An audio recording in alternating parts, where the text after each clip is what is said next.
Hi friends, this is DILEEP MURGAN and once again welcome to the new TEDMED channel. Friends, ee roju video lo manamem teluskobothunam anante drop shipping gurinchi నిజాలు తెలుసుకోబోతున్నాం. నిజాలు అంటే చాలా మంది fake thumbnails create చేసి Amazon నుంచి Flipkart నుంచి లేదా స్నాప్డీల్ నుంచి నెలకు 30,000 లక్ష రూపాయలు ఎలా సంపాదించవచ్చు అని అంటే డ్రాప్ షిప్పింగ్ ద్వారా సంపాదించవచ్చు అని చెప్తున్నారు. ఇది ఎంతవరకు సమంజసం, ఎంతవరకు సక్సెస్ అవుతుంది అనేది ఈ రోజు మనం ప్రయత్నిస్తాం.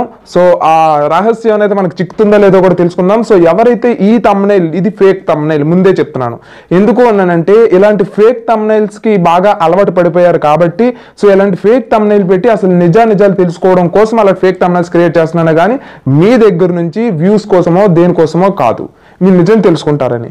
లేదు అనుకుంటే నేనే చేయొచ్చు అండ్ కింద డిస్క్రిప్షన్లో లింక్ ఇస్తే రెఫరల్ అమౌంట్ కూడా నాకు వస్తుంది. అలా ఎందుకు చేయడం లేదు అని అంటే మీ నుంచి మీ యొక్క వీక్నెస్ని నా క్యాష్ పాయింట్గా చేసుకోవడం నాకు ఇష్టం లేదు. ఓకేనా? సో అసలు డ్రాప్ షిప్పింగ్ అంటే ఏంటి అండ్ డ్రాప్ షిప్పింగ్ వల్ల సక్సెస్ అనేది అవుతామా అండ్ మనకి నిజంగా 30,000 1 lakh రూపీస్ వస్తాయా అనేది ఈ రోజు వీడియోలో తెలుసుకుందాం. మరి ఇంకెందుకు ఆలస్యం, let's begin our show. Drop shipping అంటే ఏంటో తెలుసుకుందాం. డ్రాప్ షిప్పింగ్ అంటే ఏంటి అని అంటే ఫర్ ఎగ్జాంపుల్ మనకి ఫ్లిప్కార్ట్లో ఒక ప్రోడక్ట్ ఉంది, అమెజాన్లో ఒక ప్రోడక్ట్ ఉంది. ఇప్పుడు ఫ్లిప్కార్ట్లో ప్రోడక్ట్ ప్రైస్ వచ్చేసి ఒక బ్యాగ్ తీసుకున్నాం అనుకోండి, ఓకే, ఒక ట్రావెల్ బ్యాగ్ ఫ్లిప్కార్ట్లో మనకి 1,000 రూపీస్ ఉంది. అదే అమెజాన్కి వచ్చేసరికి ఎంత ఉంది అని అంటే 1,500 ఉంది. అవునా? సో ఇప్పుడు ఈ రెండిట్లో మీరు ఏం చూస్ చేసుకుంటారు? సో 1,000 రూపీస్ ఉన్న బ్యాగ్ని ఫ్లిప్కార్ట్లోనే మీరు బుక్ చేస్తారు. సో అమెజాన్లో 1,500 ఉంది కాబట్టి మీరు దాన్ని బుక్ చేయరు. అవునా కాదా? సో ఇప్పుడు డ్రాప్ షిప్పింగ్ అంటే ఏంటి అని అంటే ఫర్ ఎగ్జాంపుల్ అమెజాన్లో ఉన్న ప్రోడక్ట్ని ఫ్లిప్కార్ట్లో అమ్మడం కానీ, ఫ్లిప్కార్ట్లో ఉన్న ప్రోడక్ట్ని అమెజాన్లో అమ్మడం కానీ చేస్తే దీన్ని డ్రాప్ షిప్పింగ్ అంటారు. అంటే ఇప్పుడు 1,000 నుండి తీసుకోవాలేమో అనుకుంటారేమో, లేదు. సో ఇప్పుడు నేను ఎక్కువగా అమెజాన్నే వాడుతూ ఉన్నాను అనుకోండి, సో కొంచెం ప్రైస్ 100-200 ఎక్స్ట్రా అయినా సరే నేను అమెజాన్లోనే ప్రిఫర్ చేస్తాను. అదే ఫ్లిప్కార్ట్ నేను ఎక్కువగా వాడాను అనుకోండి, ఫ్లిప్కార్ట్ని ప్రిఫర్ చేస్తాను. సో ఇప్పుడు ఈ డ్రాప్ షిప్పింగ్ ఎలా ఉంటుంది అని అంటే ఫర్ ఎగ్జాంపుల్ ఇప్పుడు మనకి ఈ ఫ్లిప్కార్ట్లోకి వచ్చేసరికి 1,000 రూపీస్ ఉంది బ్యాగ్ అండ్ అమెజాన్లో వచ్చేసరికి 1,500 ఉంది బ్యాగ్. సో ఇప్పుడు ఏమవుతుంది అని అంటే ఈ అమెజాన్లో మనకి 1,500 ఉంది కదా, ఇందులో 1,000 ఉంది కదా. సో ఇప్పుడు నేను ఇక్కడ పర్చేస్ చేస్తాను బ్యాగ్ని, ఓకే, పర్చేస్ చేసి ఆ బ్యాగ్ని ఆ 1,000 రూపీస్ కాస్త నేను ఇక్కడ 1,250 రూపీస్ కానీ 1,300 రూపీస్ కానీ పెడతాను. సో అప్పుడు అమెజాన్ ఏం చేస్తుంది, 1,500 కంటే 1,300 తక్కువ ప్రైస్ కాబట్టి అండ్ సెల్లర్ రేటింగ్ బట్టి దాన్ని ఏం చేస్తుంది అని అంటే పైన పెడుతుంది. సో అప్పుడు ఏమవుతుంది అని అంటే మీరు బుక్ చేయగానే అమెజాన్ నుంచి ఆర్డర్ అనేది అవతల వాళ్ళకి డెలివరీ అవుతుంది. సో ఈ 300 రూపీస్ ప్రాఫిట్ ఎవరికి వస్తుంది అని అంటే మీకు వస్తుంది. సో సింపుల్లీ డ్రాప్ షిప్పింగ్ అంటే ఎక్కడ ఉన్నది అక్కడ అమ్మడం, అక్కడ ఉన్నది ఎక్కడ అమ్మడం. ఇది పక్క మీకు అర్థమైంది అనుకుంటున్నాను. సో ఇప్పుడు ఎంతవరకు సక్సెస్ రేట్ ఉంటుంది అండ్ ఏ ఫ్యాక్టర్స్ని మనం కన్సిడర్ చేసుకోవాల్సింది ఇవన్నీ కూడా ఇప్పుడు మనం చూసుకున్నట్లయితే ఫస్ట్ ఆఫ్ ఆల్ సక్సెస్ ఎంతవరకు ఉంటుంది అని అంటే నాకు తెలిసినంత వరకు మీరు గట్టిగా సక్సెస్ అయితే ఒక 10% అమౌంట్ మాత్రమే సంపాదించగలుగుతారు. ఓకేనా? సో ఎందుకు ఏంటి అనేది ఇప్పుడు మూడో పాయింట్ కానీ చూసుకున్నట్లయితే so first of all commission, అంటే కమిషన్ బేస్డ్ ఈ ఎఫిలియేటెడ్ మార్కెట్ ఏదైతే ఉందో ఇది కంప్లీట్గా రిస్క్ ఫ్రీ. అంటే మీకు రిస్క్ ఉండదు. ఇప్పుడు నేను ఒక అమెజాన్ లింక్ని నేను జనరేట్ చేసి అదే బ్యాగ్కి అమెజాన్ లింక్ కానీ జనరేట్ చేస్తే 1,000 రూపీస్ 1,500 రూపీస్ కదా బ్యాగ్ ఉంది ఇక్కడ అమెజాన్లోని, ఈ 1,500 రూపీస్కి 10% వేసుకుంటే ఒక 150 రూపీస్ మనకి లాభం అనేది ఉంటుంది. అవునా కదా? సో ఇప్పుడు ఇక్కడ 1,000 రూపీస్ ఉంది కదా మనకి ఫ్లిప్కార్ట్లో, దాన్ని తీసుకొచ్చి ఇక్కడ అమ్మడం వల్ల ఎంత అయింది, 1,300. అంటే యాక్చువల్గా అయితే 150 రూపీస్ వస్తుంది వితౌట్ రిస్క్. మీరు రిస్క్ చేయడం వల్ల ఏమవుతుంది అంటే ఒక 150 రూపీస్ ఎక్స్ట్రా వచ్చి 300 కానీ 250 రూపీస్ కానీ మనకి ఇక్కడ ఎక్స్ట్రాగా అమౌంట్ అనేది రావడం జరుగుతుంది. అయితే రిస్క్ ఏముంది అని అంటే ఫస్ట్ ఆఫ్ ఆల్ మీరు అమెజాన్ కానీ ఫ్లిప్కార్ట్లో కానీ ఒక సెల్లర్గా మారాలి అని అంటే మీరు GSTని తీసుకోవాల్సి ఉంటుంది. ఓకే, ఆ GST నెంబర్ తీసుకోవాల్సి ఉంటుంది. సో దానికి మీరు ఆడిటర్ని మీరు అప్రోచ్ అవ్వాల్సి ఉంటుంది. అవునా కాదా? సో ఆడిటర్ని మీరు అప్రోచ్ అవ్వాలి అండ్ ఆడిటర్కి ఎంతో కొంత పే చేయాలి అండ్ GST నెంబర్ తీసుకోవాలి. మీరు ఏంటి అంటే IT రిటర్న్స్ ఫైల్ చేయాలి అండ్ దానికి మీరు పాన్ కార్డ్ అనేది పెట్టుకోవాల్సి ఉంటుంది. సో మీకు ఇక్కడ పాన్ కార్డ్ ఉండాలి, IT రిటర్న్స్ చూపించాలి అండ్ మీరు అమ్మేదంతో సో ఈచ్ అండ్ ఎవ్రీథింగ్ మీరు అప్డేట్ చేస్తూ ఉండాలి సేల్స్ని. అవునా కాదా? సో ఇది ఓకే, ఇదంతా చేసేస్తాం. ఉన్న వాళ్ళు ఇవన్నీ ఉన్నాయండి, మీరు ఇప్పుడు డ్రాప్ షిప్పింగ్ చేయొచ్చా అని అడగచ్చు క్వశ్చన్. సో ఇప్పుడు డ్రాప్ షిప్పింగే చేస్తారు. సో మాక్సిమం ఎవరైతే చిన్న ప్రోడక్ట్స్ ఉన్నాయో ఒక దగ్గర దొరకంది ఇంకో దగ్గర దొరుకుతాయి. అవునా కాదా? సో ఈ దొరికిన ప్రోడక్ట్ ఏదైతే ఉందో, ఓకే, దొరకని ప్రోడక్ట్ ఏదైతే ఉందో దొరికిన దగ్గర నుంచి బుక్ చేసుకొని ఇక్కడ మనం పెడితే సో అవైలబిలిటీ అనేది వస్తుంది.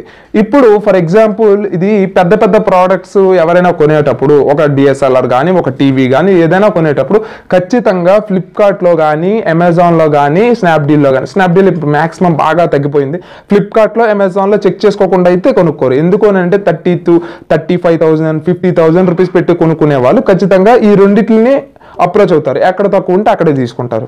సో ఇదొకటి మనకి రిస్క్ అనమాట. ఓకే, అండ్ సెకండ్ ఏంటి అంటే సెల్లర్ రేటింగ్ చూస్తారు, అవునా కదా. సో సెల్లర్ రేటింగ్ ఇప్పుడు మీరు ఇంచుమించుగా ఒక 2-3 ప్రోడక్ట్స్ అమ్మకుండా సెల్లర్ రేటింగ్ అనేది ఇవ్వడం జరగదు. అండ్ నెక్స్ట్ ఏంటి అని అంటే ఇది ఒక రిస్క్ అనమాట. సెల్లర్ రేటింగ్ మీకు ఉండదు కాబట్టి మీ దగ్గర నుంచి ఖచ్చితంగా ప్రోడక్ట్ కొనడానికి ఆస్కారమే లేదు, అవునా కదా. సో ఎక్కువ ఇప్పుడు నా దగ్గర ఒక 1 lakh సబ్స్క్రైబర్స్ ఉంటే మీ యొక్క రేంజ్ అలా ఉంటుంది, మీరు నన్ను చూసే విధానం ఒకలా ఉంటుంది. అండ్ ఒక్క సబ్స్క్రైబర్ ఉంటే మీరు నా వీడియోస్ నా ఛానల్ చూసే విధానం ఒకలా ఉంటుంది. సింపుల్ అనమాట. సో మీకు ఇక్కడ ఇది ఒక రిస్క్ అనమాట. సెల్లర్ లేకుండా మీ దగ్గర నుంచి కొనరు. Number 1 point. సరే కొన్నారే అనుకుందాం, ఇప్పుడు వాళ్ళు రిటర్న్ చేస్తే ప్రాబ్లం అవుతుందా లేదా? సో అమౌంట్ మళ్ళీ మీరు రిటర్న్ చేయాలా లేదా? సో ఇంత అమౌంట్, ఇది ఇంత తలబాధ అనేది మీరు పడాల్సి ఉంటుంది, అవునా కదా. సో ఇదొక కండిషన్ అయితే. అండ్ థర్డ్ కండిషన్ ఏంటి అని అంటే ఇప్పుడు ఫర్ ఎగ్జాంపుల్ గిఫ్ట్ ప్యాకింగ్ రూపం ద్వారా మనం ఇవ్వచ్చు. అమెజాన్ నుంచి చేస్తేనే అలా అనమాట. ఓకే, సో ఇప్పుడు మనకి గిఫ్ట్ రూపంలో ఇచ్చి బిల్ అనేది ఇవ్వకుండా మనం వాళ్ళకి గిఫ్ట్ రూపంలో పంపించవచ్చు. సో బిల్ అనేది మీ దగ్గర నుంచి జనరేట్ చేయాలి, అవునా కదా. మీ దగ్గర నుంచి జనరేట్ చేస్తేనే వాళ్ళకి కూడా ఒక నమ్మకం అనేది ఏర్పడుతుంది, మీకు సెల్లర్ రేటింగ్ అనేది ఇస్తారు. సో మీ దగ్గర నుంచి అలా వెళ్దు.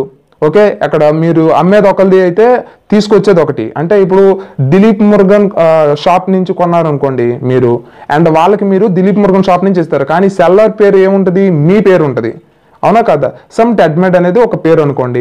సో ఇప్పుడు టెడ్మెడ్ నుంచి కదా బుక్ చేశాను, సో సెల్లర్ దిలీప్ మురుగన్ నుంచి వచ్చింది ఏంటి అని చెప్పేసి వాళ్ళు ఒక నెగిటివ్ ఇంప్రెషన్ ఇవ్వడానికి ఛాన్స్ ఉంటుంది.